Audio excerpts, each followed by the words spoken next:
নমস্কার, আমি ডাক্তার প্রকাশ Mallick, consultant homeopath. দীর্ঘ 39 বছর ধরে হোমিওপ্যাথি চিকিৎসার সঙ্গে যুক্ত আছি। আজকে যে কথাটা নিয়ে বলবো, প্যানক্রিয়াটাইটিস। প্যানক্রিয়াস মানে অগ্নাশয়, এবং প্যানক্রিয়াসের যে বিটা সেল, তার থেকে ইনসুলিন তৈরি হয়। আর ইনসুলিন হচ্ছে আমাদের সুগারটাকে কন্ট্রোল করতে সহযোগিতা করে।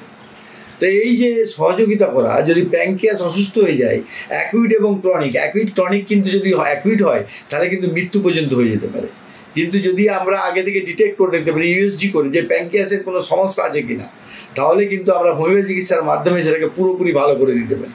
আর প্যানক্রিয়াসের বিটা সেল নষ্ট হয়ে গেলে, ইনসুলিন সিক্রেশন কমে গিয়ে, তাহলে কিন্তু আমাদের ডায়াবেটিস হয়। তাই প্যানক্রিয়াসের আমাদের হোমিওপ্যাথি চিকিৎসা করলে আপনি ডায়াবেটিসকেও কন্ট্রোল করতে পারবেন। আর এই প্যানক্রিয়াসে যদি চিকিৎসা না করেন, প্যানক্রিয়াসের ক্যান্সার পর্যন্ত হতে পারে। এবং আমার কাছে যে সমস্ত প্যানক্রিয়াসের ক্যান্সারের পেশেন্ট আসে, তারা কিন্তু সব শেষ করে আসে। তাদেরকে পুরোপুরি ভালো করতে পারিনি, কিন্তু তাদেরকে আমরা দীর্ঘ জীবন দান করতে পেরেছি। এই প্রসঙ্গে একটা কথা বলি, আমার এক পেশেন্ট, পারিবারিকভাবে তারা আমার পেশেন্ট। তো পেশেন্ট কিন্তু জাপান গেছিল, সেখানে গিয়ে তার অ্যাকুইট প্যানক্রিয়াটাইটিস হয়েছিল, সেখানে হসপিটালে ভর্তি হয়েছিল, অপারেশন তিনি করেননি। তিনি ফিরে এসে আমার চিকিৎসা নিয়ে তিনি পুরোপুরি সুস্থভাবে জীবনযাপন করতে। তিনি একজন ডাইরেক্টর লেভেলের মানুষ, এবং তার কারখানার সমস্ত অসংখ্য রুগী আমাকে পাঠিয়েছেন। তো এরকম একটা ইতিহাস বা এরকম একটা অভিজ্ঞতা আমার আছে, যে প্যানক্রিয়াস যদি প্রথম থেকে চিকিৎসা করা যায়, তাহলে হোমিওপ্যাথি চিকিৎসার মধ্যে পুরোপুরি ভালো করা যাবে। ডায়াবেটিস, প্রি ডায়াবেটিক কন্ডিশন হলে তাকে ডায়াবেটিসকে থেকে রুখে দেওয়া যাবে, এবং ডায়াবেটিস হলে তাকে ডায়াবেটিস কন্ট্রোল রাখার ক্ষেত্রে প্যানক্রিয়াসের বিভিন্ন রকম ওষুধ প্রয়োগ করা যায়। অনেকে বলেন যে ওষুধ বলেন না কেন, ওষুধ কিন্তু সব ক্ষেত্রে বলা যায় না। এবং বলা যায় না এই কারণেই, তার কারণ, লক্ষণ এবং মায়াজাম এবং বংশগতির ইতিহাস।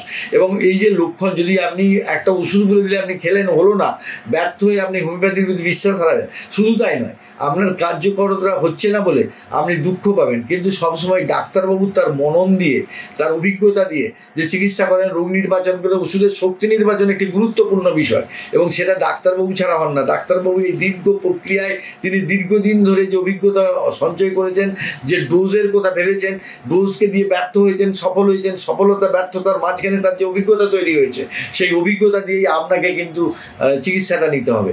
আপনি এখানে যদি চিকিৎসা নিজে করেন, তার পরিণাম ভালো হবে না। তাই ওষুধ নয়, আমি যে সমস্ত ভিডিওগুলো করি সেগুলো বলতে চাই কোন কোন ক্ষেত্রে হোমিওপ্যাথি চিকিৎসা কার্যকরী ভূমিকা নিতে পারে, কতটা নিতে পারে। দেখবেন আমি অনেক ভিডিওতে বলেছি, আমার এটা 100% হবে না, ভালো রাখা যাবে, ভালো করা যাবে না। এই কথাগুলো খুব মূল্যবান, এবং সেই কথাগুলো শুনতে হবে, বুঝতে হবে, মানতে হবে, এবং তার প্রেক্ষিতে আপনি ভালো থাকবেন। এবং কিছু রোগ আছে যেগুলো কোনোদিন কোনোভাবেই কোনো প্যাথিতেই ভালো হয় না, কিন্তু আমরা যদি একটু সচেতন হই, সেই রোগ নিয়েও আমরা দীর্ঘ জীবন যাপন করতে পারি। তাই আমরা দীর্ঘদিন এই পৃথিবী ছেড়ে আমরা যেতে চাই না, বাঁচতে চাই। যদিও আমরা বাঁচতে চাই, সুন্দরভাবে বাঁচতে চাই, অসুস্থ হয়ে বাঁচতে চাই না। এবং সেই জন্যই আমাদের এই ভিডিওগুলো করা। এবং আমরা কোনো প্যাথির গোড়া নই। আমি হোমিওপ্যাথি চিকিৎসক, তার মানে এই নয় যে হোমিওপ্যাথিতে সব ভালো হবে। কিন্তু হোমিওপ্যাথি চিকিৎসকের বিশ্বাস রাখুন। যদি হোমিওপ্যাথি চিকিৎসক মনে করেন যে এটা সার্জারি করতে হবে, তিনি পাঠাবেন, কোনো ডাক্তারের কাছে প্রয়োজন হলে পাঠাবেন, রেফার করবেন। তাই আপনি একজনের প্রতি বিশ্বাস রাখলে তিনিই আপনার বিশ্বাসের পূর্ণ মর্যাদা দেবে।